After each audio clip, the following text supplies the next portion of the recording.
दोस्त पीयूष, विकास और अमित राजस्थान के एक छोटे से गांव छीत्री आए थे।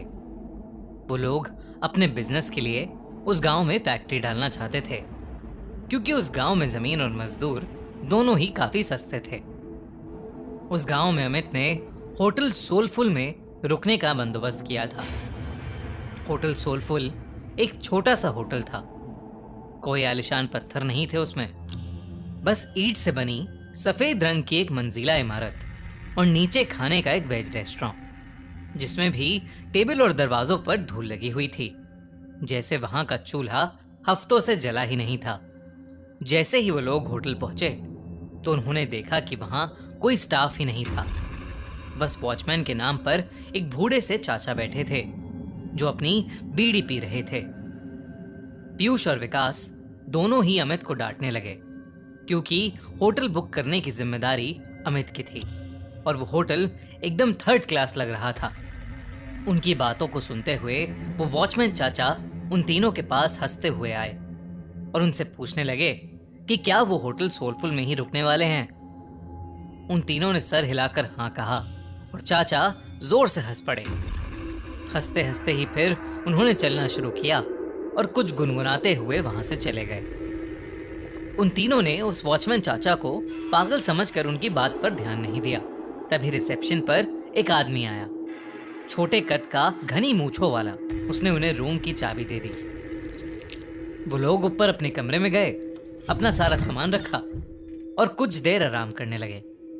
पीयूष को अचानक प्यास लगने लगी और रूम में पानी नहीं था। पीयूष पानी लेने के लिए जैसे ही रूम के बाहर निकला, उसे पायल की एक झंकार सुनाई दी। ऐसी आवाज जैसे कोई पायल पहने भाग रहा हो। पीयूष घबरा गया। उसको ये बात बेहद अजीब लगी, क्योंकि उस होटल में कोई और नजर नहीं आ रहा था। अब उसके फ्लोर के कॉरिडोर के एंड से पायल की आवाज के साथ साथ एक जवान लड़की की हंसने की आवाज भी आने लगी। पीयूष उस आवाज के पीछे जाने लगा कि तभी उसके कंधे पर किसी ने हाथ रखा और पीयूष चीख पड़ा। पीछे रिसेप्शनिस्ट पानी लेकर खड़ा था। पीयूष ने अपनी बौखलाहट में उस रिसेप्शनिस्ट को डांटा और पानी लेकर वापस अपने रूम में चला गया।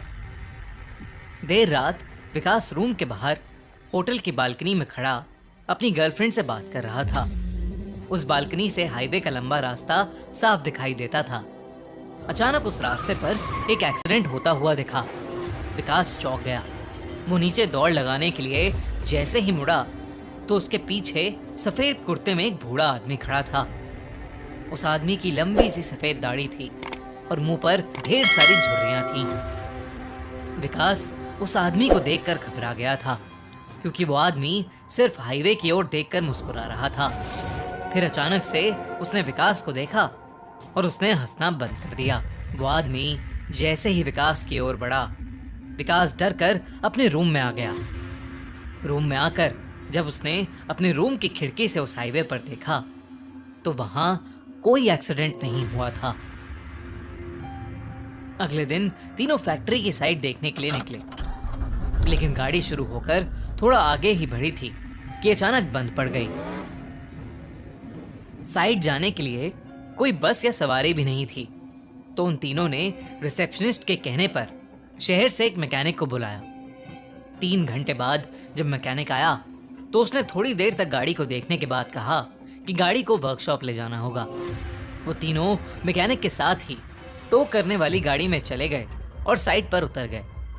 साइट देखते देखते शाम हो गई थी। उनको मैकेनिक का कॉल आया कि उनकी गाड़ी पूरी तरह से बिगड़ चुकी है और वो कब तक बनेगी कहाँ नहीं जा सकता।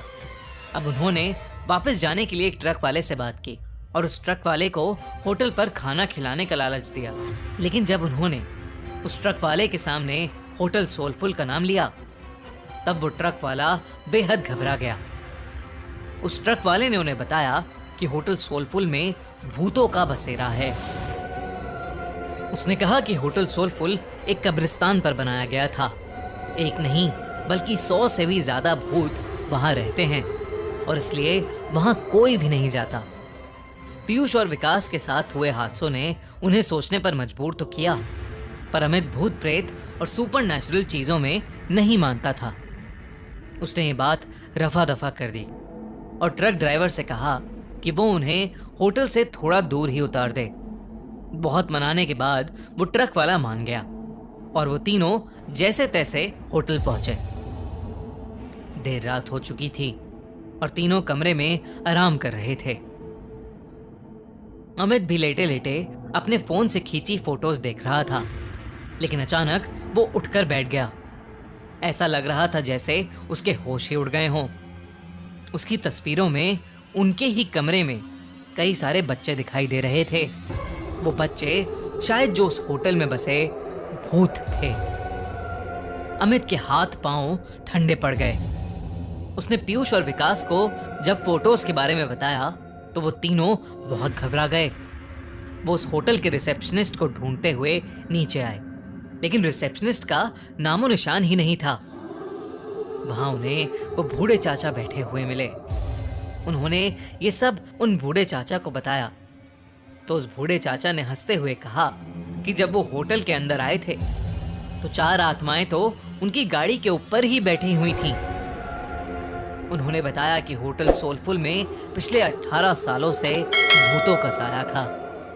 जब से ये होटल बना था तब से यहाँ के भूत होटल में आने वाले लोगों को जिंदा वापस नहीं जाने देते।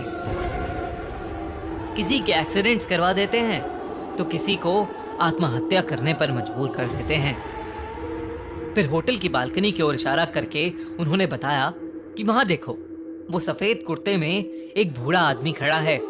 उस आदमी ने यहाँ होटल बनाने से मना किया था क्योंकि यह जगह कब्रिस्तान की थी। लेकिन कुछ महीनों बाद होटल के सामने वाली रोड पर उसकी एक्सीडेंट से मौत हो गई। और आखिर में उस वॉचमैन ने उन तीनों को बताया कि उनकी गाड़ी ठीक नहीं होने वाली थी। वो गाड़ी अपने साथ कई साए ले गई थी। होटल में रहने वाले उन बच्चों की आत्माओं को वो गाड़ी पसंद आ गई थी और शायद इसलिए वो तीनों अब तक जिंदा भी थे। उस बूढ़े वॉचमैन ने उनसे अपनी जान बचाकर वहां से निकल जाने को कहा। ये सब बातें सुनकर उन तीनों के पसीने छूट गए। उन्होंने फैसला किया कि वो अभी के अभी होटल से निकल जाएंगे। वो तीनों अपना सामान लेकर निकल ही रहे थे कि तभी उन्हें वो रिसेप्शनिस्ट मिला। वो तीनों उसे धक्का मार के वहां से तेजी से भागे। हाईवे पर आकर वो लोग आगे जा रही गाड़ियों से लिफ्ट मांगने लगे, लेकिन कोई गाड़ी रुकने का नाम ही नहीं ले रही थी। तभी वो रिसेप्शनिस्ट उनके पास आया और हाफते हुए उनसे पूछा कि वो लोग भाग क्यों रहे थे।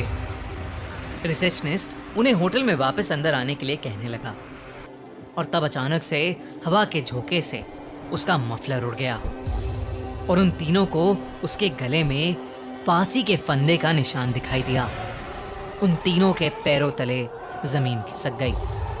वो समझ गए कि शायद यहाँ सभी मर चुके हैं और कोई भी जिंदा नहीं है।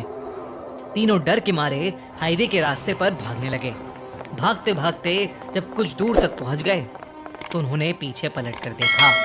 हवा में कई सारे भूत उस होटल के चक्कर लगा रहे थे और रोड पर खड़े वो वॉचमैन और रिसेप्शनिस्ट उन्हें देखकर अजीब तरीके से मुस्कुरा रहे थे। चीत्री गांव के बारे में बात करने से आज भी वो तीनों बेहद घबराते हैं। उनकी जान तो बच गई, पर जिंदगी भर के लिए उनके मन में उस जगह का डर बैठ गया था। तो हमारे चैनल को सब्सक्राइब कीजिए और हमारी लेटेस्ट वीडियोस की नोटिफिकेशन के लिए बेल आइकन दबाना मत भूलना।